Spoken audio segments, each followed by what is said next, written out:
Welcome to Clear Finance India. I'm your host. Today we're talking about SI vs NFO, or Systematic Investment Plan versus New Fund Offer. If you're not new to investing, you might have come across these terms before, but if you're just starting out, you'll need to know what each of them means and how they can help you achieve your financial goals. So, let's first talk about what a Systematic Investment Plan, or SIP, is. A SIP is a type of investment plan offered by mutual funds. You put in a fixed amount of money, say, every month, which is then invested in a basket of stocks, bonds, or other securities at the market price prevailing at that time. The beauty of an SIP is that you can start investing with a small amount as low as Rs 500, and you can continue to invest over a period of time without having to worry about the market fluctuations. Now, let's talk about a new fund offer, or NFO.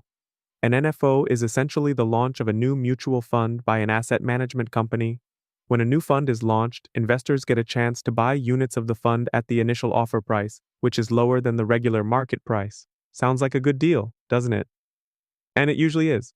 But here's the catch. The key point number one is SIP should be the first choice for long-term investors. Think about it. When you invest through an SIP, you're investing in a systematic manner as opposed to putting all your money in at one go, like in an NFO. This way, you can ride out market fluctuations and avoid any potential losses. Plus, SIPs are available for most mutual funds, so you have a wide range of options to choose from. Now, the second key point is NFOs can be a good option for short-term gains, but only if you're an experienced investor.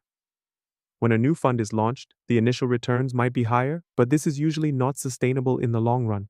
Plus, if the fund doesn't perform well, you might end up losing money. So unless you know what you're doing, it's best to avoid NFOs.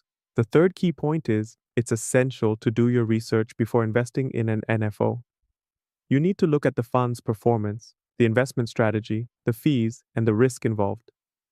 Not all NFOs are created equal, and some might be more promising than others. So take your time, and don't get caught up in the hype.